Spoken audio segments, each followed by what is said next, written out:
안녕하세요. 오늘은 출애굽기 12장입니다. 열 번째 재앙 그리고 6월절 이야기가 나와 있죠. 주인공이 교체되었다라고 말씀드렸습니다. 아홉 번째 재앙까지는 바로를 향해서 하나님께서 얘기하고 계시잖아요. 주인공이 바로였어요. 근데 열 번째 재앙이 일어나기 전에는요. 하나님께서 이전 12장에부터는 이스라엘을 대상으로 이스라엘을 향해서 얘기하기 시작하시죠. 바로는 조연이 돼요. 주인공이 이스라엘로 바뀌어지는 거죠. 이스라엘에게 "너희들이 안 죽으려면 유월절이라는 걸 지켜야 돼. 이렇게 지키는 거야."라고 방법을 가르쳐 주시고 열 번째 재앙이 일어나고 이스라엘 사람들이 그것을 지켜서 죽지 않는 그 이야기가 12장에 담겨져 있습니다. 그러면은 이스라엘 백성이 지금 하나님께서 무슨 얘기를 하고 계시는 거예요? 모든 이야기의 첫 단추, 유월절을 지켜야 되고 이렇게 이렇게 지켜야 되고 요런 이야기가 시작되는 모든 이야기의 첫 문장은 뭡니까? "너희들도 똑같이 나쁜 사람들이야."라는 거죠. 그쵸? 그러니까 여기서 우리가 '아 이게 상황이 우리가 생각하는 거랑 좀 다르구나.'라는 걸 알 수가 있어요. 우리는 이 이집트가 이스라엘에게 잘못하는 거 이 둘 사이의 관계적인 문제만 문제라고 생각하고 우리가 좀 여기까지 오는 경향이 있잖아요. 이집트가 되게 이스라엘을 억압했어. 이스라엘에게 잘못했어. 그래서 이스라엘은 선하고 이집트가 악해. 우리가 요렇게 많이 생각했는데 그게 아니라 지금 이집트 문화와 문명 자체가 악하구나. 이 세상 자체가 너무 악하구나. 이 세상이 사람을 죽이는 문명이고 악을 선포하는 문명이고 선을 악하다 하고 악을 선하다고 하는 문명이구나. 이집트가 사실 그런 부분이 있었으니까. 그쵸? 사실 이집트가 되게 화려하고 번창하고 뭐 대단하고 하지만 그 권력자들에 대한 이야기고 그 밑에 있는 모든 사람들에 대한 얘기는 아니잖아요. 하여튼 이런 악한 세상이었구나. 근데 그 속에서 피해자로 존재했던 이스라엘도 그들에서 피해자임에도 불구하고 이집트 문화와 문명이 그대로 물들어서 똑같이 악하구나. 여러분 약하다고 선한 게 아니잖아요. 약하고 악한 사람들 얼마나 많습니까? 이스라엘이 그런 거예요. 약하지만 악한 거예요. 기회가 없을 뿐이지 능력이 없을 뿐이지 이들이 높은 그런 걸 가지면 똑같이 악해질 사람들이라는 거예요. 그건 나중에 또 역사로 증명하죠. 이 사람이 얼마나 나쁜 사람들이었는지. 그쵸? 그러니까 악하다는 거예요. 그러니까 하나님께서 지금 이집트만 잘못해서 얘네들을 때려잡고 너희들을 풀어주면 너희들을 선하게 살고 이게 아니야. 너희들 지금 되게 잘못 살고 왔어. 그러니까 내가 너희들한테 하나를 요구할게. 하나. 뭐 고백. 어떤 고백?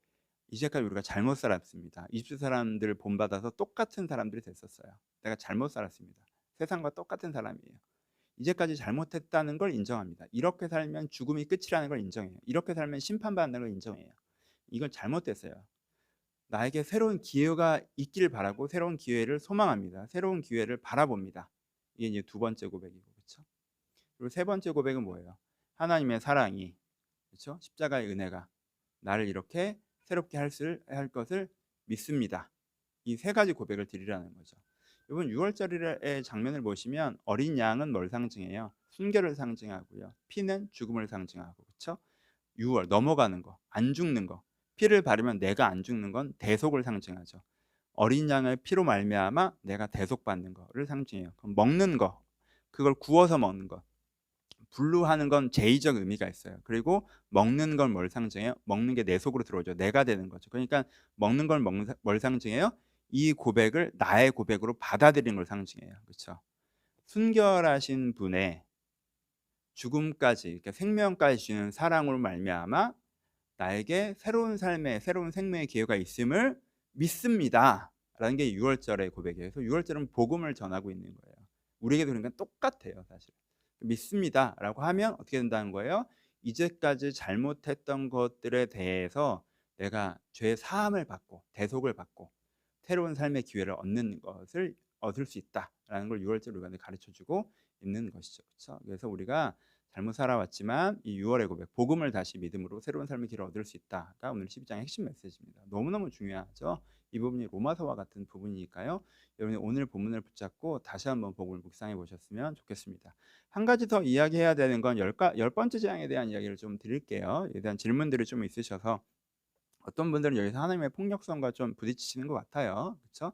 하나님께 좀 잘못하고 있는 것 같다. 그래서 죽이면 안 되는 거 아니냐라는 이런 마음을 갖게 되시는 것 같은데 여러분 저도 그럴 때가 많이 있습니다. 저의 도덕성, 도덕적 기준이라는 게 있는데 지금도 어떤 성경을 읽다 보면 뭐이 본문은 아니에요. 이 본문은 저는 좀 해결이 됐는데 어떤 부분을 읽다 보면 여전히 내 기준과 하나님의 기준이 달라서 뭘 저걸 저렇게까지 해라고 하는 부분도 있고 아 저건 좀 저걸 좀 저렇게 해야 되는 거 아니야?'라는 부분들도 있죠. 그래서 내가 생각하는 하나님과 성경이 보여준 하나님의 모습이 달라서 이게 괴리감이 느껴질 때 내가 갖고 있는 선의 기준과 성경이 말하는 선의 기준이 다른 거다 괴리감을 느낄 때 어떤 불편감을 경험합니다. 저도 다 해결하지 못했고요.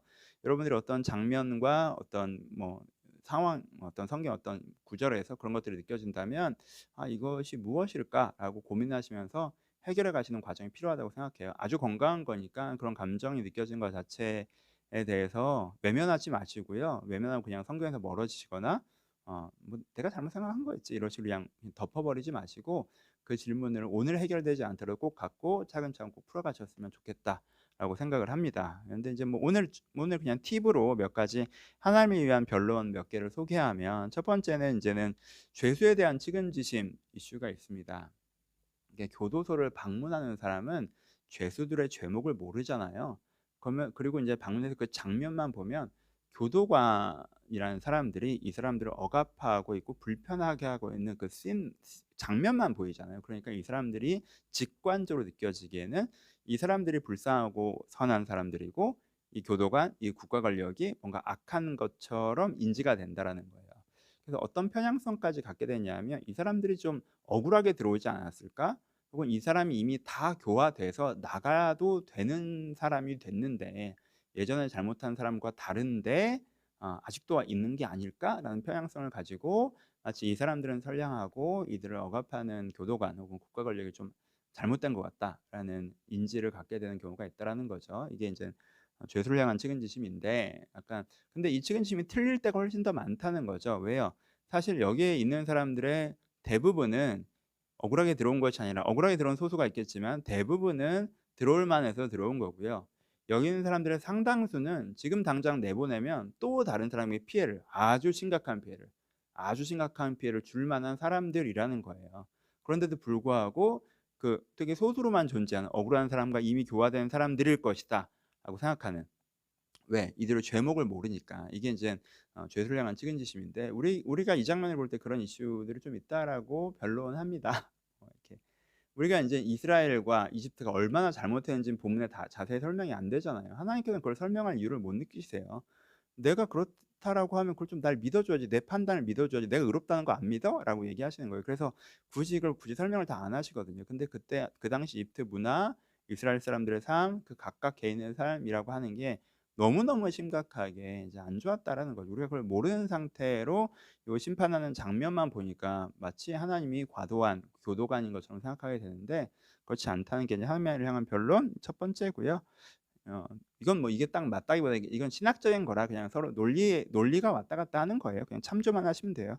두 번째로는 인제는 그래 그런 거 몰라도 돼요, 죄목을. 왜? 어떤 경우라도 사람을 죽이면 안 되니까. 그래서 '하나님 지금 잘못하고 있다고 느껴요.'라고 이제 느끼시는 분들이 많이 계신데 어 그런가요? 정말 어떠한 경우라도 사람을 죽이면 안 된다는 전제를 갖고 계세요? 그럼 안중근 의사에 대해서는 어떻게 생각하시나요? 6.25 전쟁의 순국 선열들에 대해서는 어떻게 생각하고 계시죠? 여러분 군대에 대해서는 어떻게 생각하고 계십니까? 군사 훈련에 대해서 어떻게 생각하세요? 여러분들 집총 거부, 총을 들어서 사람을 죽이는 연습하는 것 자체가 하나님의 뜻에 어긋난다고 생각하시거나 악하다라고 생각하십니까? 예. 포인트를 아시겠죠? 어떤 경우에도 "사람을 죽이면 안 돼요."라고 얘기하시는 분들을 제가 이렇게 만나 보면요. 대부분 그냥 사형제도 반대하시는 분들이 자기는 어떤 경우에도 사람을 죽이면 안 된다고 생각한다고 스스로 생각을 하시더라고요. 그래서 "그럼 안중근 의사도 잘못한 거예요?" 그럼 "에이 그건 아니지."라고 하시는 분들이 많더라고요. 그러니까 그분들은 어떤 경우에도 사람을 죽이면 안 된다고 생각하시는 게 아니라 사형제도만 반대하시는 것이고 특정 상황에서는 사람을 죽일 수 있다고 생각하시는 거예요. 그러니까 어떤 상황, 상대가 총을 들고 나를 죽이려고 달려드는 상황들. 그렇죠? 어. 상대가 힘과 폭력으로 우리의 공동체를 멸망시키려고 하는 상황들에서 분연하게 일어나서 상대와 싸우고 때로는 상대를 죽일 수 있는 건 오히려 선하다고도 생각하시더라고요. 그렇죠. 그럼 이렇게 생각하는 사람은 사실 어떤 경우에도 사람을 죽여서 안 된다고 생각하는 거예요? 아니죠. 어떤 경우에서는 죽이면 안 되고 어떤 경우는 죽여도 된다고 생각하시는 거예요, 사실은. 그럼 어떤 경우는 안 된다고 생각하시는 거예요? 사형제도는 안 된다고 생각하시는 분들이 대부분 이런 얘기들을 많이 하세요. 그럼 어떻게 된 거냐면 이 장면을 무엇으로 인지하시는 거냐면 하나님이 재판관이니까 지금 이집트에게 사형 선고를 하셨다라고 이 그림을 인지하셔서 하나님이 잘못하고 있다라고 생각하시는 것 같아요. 근데 그런 경우에 해당하신 분들을 향한 변론이에요. 뭐 이렇게 뭐 맞는 얘기는 아니고 논리가 펼쳐지는 거죠. 그런 건데 이제는 사실은 그런 경우라면 이 장면을 어떻게 이해하시는 게 더 좋냐 하면 인질극 상황으로 이해하시는 게 좋아요. 이집트라는 인질범이 이스라엘이라는 인질을 붙잡고 내가 얘들을 죽여버릴 거야라고 하는 거죠. 지금 당장 죽이진 않지. 지금 당장도 죽였죠. 정말 죽이려는 의도가 팽배하죠. 어린아이들 다 죽이고. 그리고 지금 당장 다 죽이긴 너무 어렵네. 그러니까는 천천히 말려 죽이자. 그래서 태어나서 죽을 때까지 진짜 인간으로서 비참한 고통스러운 노동만 하다가 죽게 만들자. 이게 이 상황이잖아요. 인질범 상황이란 말이에요. 근데 경찰 하나님이 그 인질범에게 놔주지 않으면 발포한다를 9번이나 얘기했고, 이젠 진짜 인질을 죽이게 생겨서 발포하는 장면으로 봐야죠. 그때도 경찰을 쏘면 안 된다고 주장하신다면 그건 좀, 여기서 또 안 죽이는 거 말고 다른 방법이 있지 않았을까요? 라고 얘기하시면 이제 하나님의 판단을 의심하시는 건데, 다른 방법이 있었다면 하나님께서 다른 방법을 쓰셨겠죠? 라고 이제 할 수 있겠죠. 그렇죠?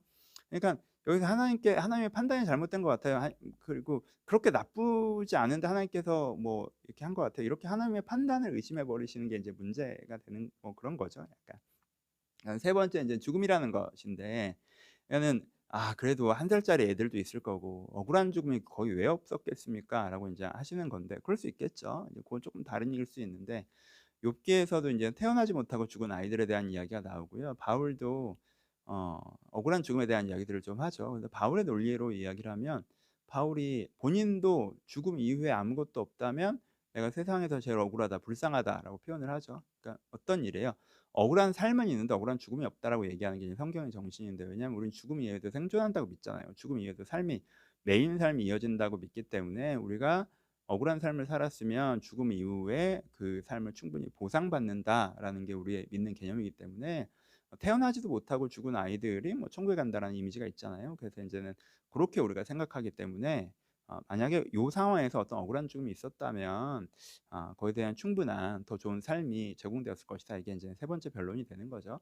그러니까 이건 뭐 제가 지금 설명하는 논리가 맞다 이런 게 아니고, 이건 그냥 논리 싸움이에요. 이게 신학의 영역이고 신앙의 영역이라기보다. 근데 뭐 고민하면서 풀어가셨으면 좋겠어요. 개인이 뭐 이 부분에서 내가 갖고 있는 기준과 성경이 제시하는 기준, 이게 하나님이 여기서 뭐 죽음이라는 처벌은 과도한 처벌인 것 같아. 그래서 사람을 죽이면 안 되지. 뭐 억울하게 죽은 애들도 있을 거 아니야. 이렇게 생각이 드셔서 불편하시다면, 여기에 대한 하나님의 변론에 나와 있는 논리들을 좀 소개시켜 드린 거고, 여러분들 또 다른 논리들을 또 이렇게 하시면서 이제 답을 찾아가시는 과정이라고 생각해요. 근데 이 얘기를 길게 드리는 이유는 이런 변론을 하자는 건 아니고, 제가 얘기하고 싶은 건 사실은 하나인데, 거기서 여러분들이 불편감을 느끼실 수도 있고 저도 불편함을 느끼는 부분이 여전히 많이 있다니까요. 뭐 그런 건 이제 신학적으로 해결하는 과정인데, 중요하게 제가 얘기를 드리고 싶은 건, 그런 지엽적인 질문이나 의구심 때문에 본문의 핵심 메시지를 놓치지 않으셨으면 좋겠다라는 거예요. 그러니까 어떤 분들은 이 장면을 보면 하나님이 죽였네 이렇게 내가 눈이 가는 부분에 대한 퀘스천을 찍느라 정말 여기서 말하는 6월절의 메시지를 놓치거든요. 왜냐하면 하나님이 괜한 심판을 내렸다라고 생각하거나, 그러면 이스라엘이 용서받아야 된다라는 것도 인정이 안 되고, 그러면 이스라엘이 용서받기 위해서 하는 6월절도 나한테 느껴질 수가 없잖아요. 그러니까 여러분, 하나님과 해결되지 않는 부분이 있다고 할지라도 하나님께서 선하시다는 대전제를 좀 인정하셨으면 좋겠어요. 하나님께서 선하십니다. 그렇죠?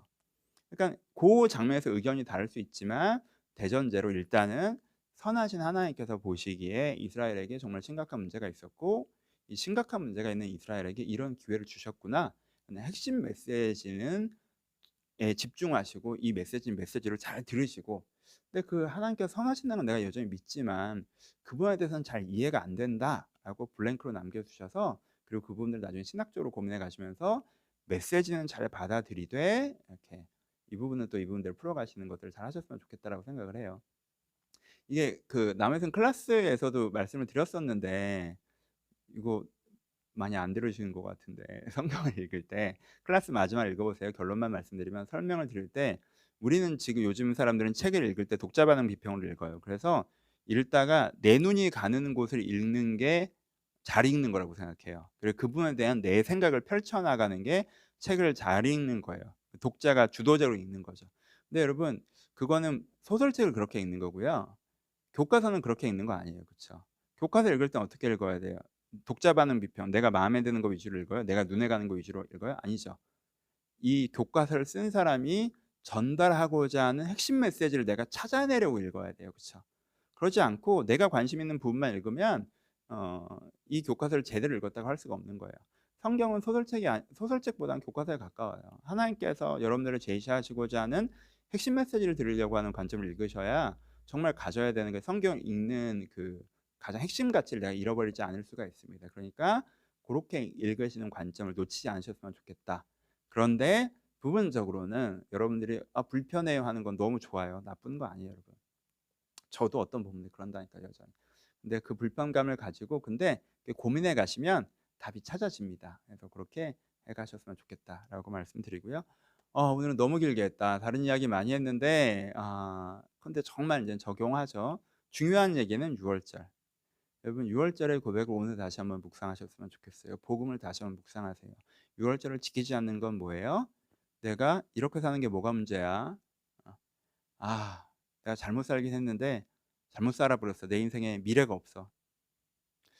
내가 결단하고 잘하면 잘 될 수 있지. 뭐 이런 게 아니라 하나님께서 뭐 날 어떻게 하시겠어? 복음이 날 변화시킨다고 잘 모르겠는데 이러면 이제 6월절을 안 믿는 거고 6월절을 믿는 건 뭐예요?